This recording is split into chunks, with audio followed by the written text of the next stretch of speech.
other than Epstein, none of the other abusers have actually ended up in jail, and yet a woman is in jail. Yes. And that's I tell you what I think, looking at it, is I think the most important institution in a democracy is not the vote, it's the rule of law.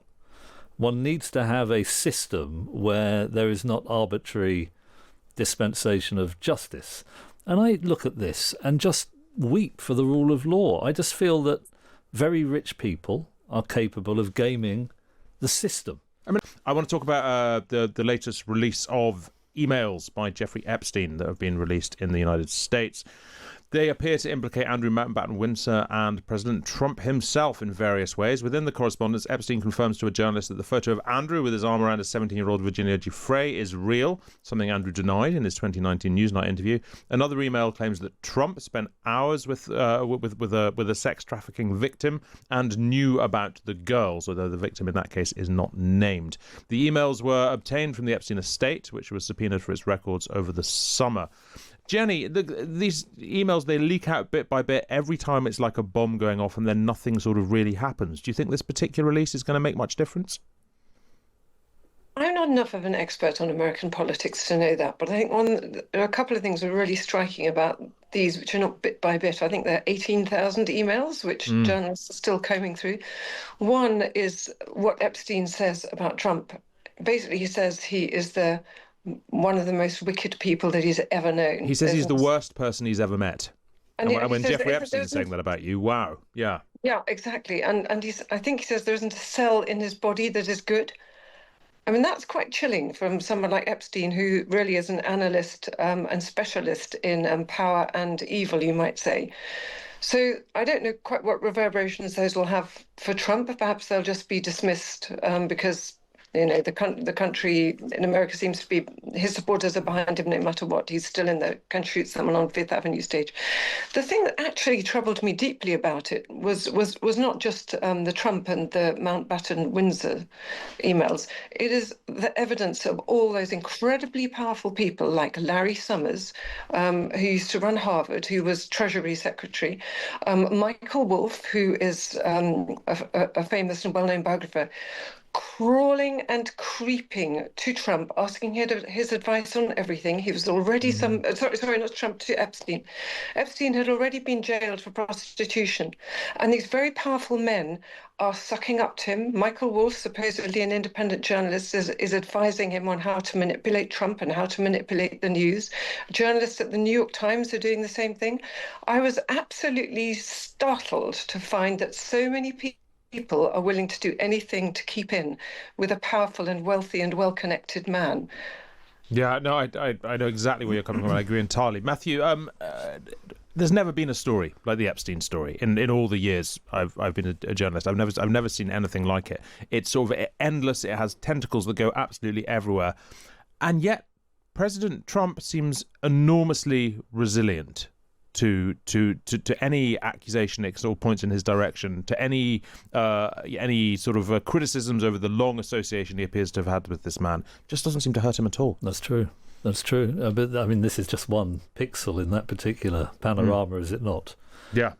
He tried to overturn a democratic election. He's done so many things. I mean, it's difficult to keep track of the number of things that would have barred somebody else at any other time, perhaps, in American history. Well, one thing that strikes me, I don't know the story, I haven't followed it as closely as you, followed it a bit, of course, is that no men are in jail, are they? Well, I mean, Epstein was. But other than Epstein, none of the other abusers have actually ended up in jail, and yet a woman is in jail. Yes. And that's I tell you what I think, looking at it, is I think the most important institution in a democracy is not the vote, it's the rule of law. One needs to have a system where there is not arbitrary dispensation of justice. And I look at this and just weep for the rule of law. I just feel that very rich people are capable of gaming the system. I mean, I think that the issue here is there's not the proof. There's accusations, but there's, I mean, the fact that, and accusations, may be true or may not be true, and they're damaging to the people they're targeted against. But I mean, there's been no suggestion of, for example, the prosecution of the former Prince Andrew, because there's not the proof. There's just damaging claim and counterclaim. I'd like to jump in there, though. Yeah. When Epstein was first arrested and his safes were raided, then we know, and we've seen pictures of this, that boxes and boxes of videotapes labelled were taken away from his safes, rumoured to be, and he told people that he had these things, rumoured to be pictures of men having sex with young women. Yeah. What has happened to those? Why has nobody been prosecuted? As Matthew says, the only person in jail is Maxwell, and she was in jail for trafficking women to Epstein and other abusers, and yet there clearly is evidence of the other abusers. Why has none of that ever been brought forward? Why did the Democrats do nothing about it? Right. Why is Trump doing nothing about it? Where are those tapes and what do they show? And what about Harvey Weinstein? That documentary was incredible. He got away with it for years and may never have got to justice because he used money and bribery and legal techniques. Epstein, didn't he not get a plea bargain at some stage? Mm-hmm. Didn't go to jail? Rich people can get... Hugo, it's not just about that. The evidence was there against Weinstein. How many dozens, hundreds of people are committing terrible crimes but have the cash either to non-disclosure agreements here, there and everywhere, threatening people, getting private detectives to undermine the credibility of witnesses against them, and then hiring very expensive lawyers, and then you have the cheaper ones being used by the victims, the vulnerable people. I do think it's worth dwelling on the fact that a lot of people out there, I think, for what it's worth, I hate cancel culture, but I think one of the reasons it rose up to an extent, only one of them, is that people didn't trust so much in due process to get them what they thought was right. Did the president ever spend hours at Jeffrey Epstein's house with a victim? These emails prove absolutely nothing other than the fact that President Trump did nothing wrong. And what President Trump has always said is that he was from Palm Beach, and so was Jeffrey Epstein. Jeffrey Epstein was a member at Mar-a-Lago until President Trump kicked him out because Jeffrey Epstein was a pedophile and he was a creep. And this email you refer to with the name of a victim that was unredacted now and has since been reported on in this room, so I will go ahead and say it, Virginia Giuffre. And it was CBS's own reporting, Ouija, that recently wrote that Miss Giuffre maintained, and God rest her soul, that she maintained that there was nothing inappropriate she ever witnessed, that President Trump was always extremely professional and friendly to her.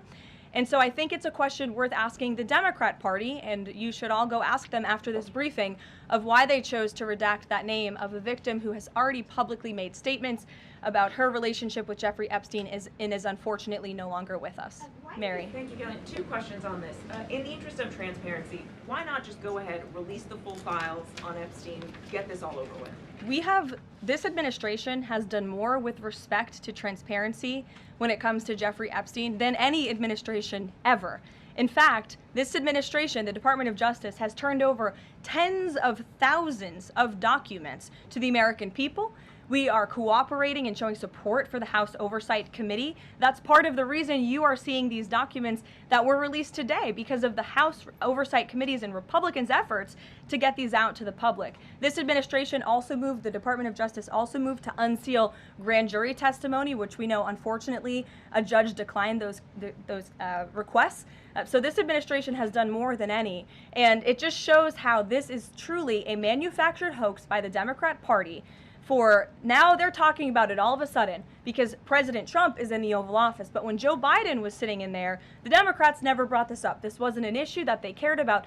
Some Democratic members of Congress have invited Britain's former Prince Andrew to testify on the Epstein scandal. I was just wondering if President Trump thinks that former Prince Andrew should indeed come and testify to Congress on that. I haven't spoken to him about that specific matter, but I can ask him and get back to you. Mm-hmm. Thank you, everyone.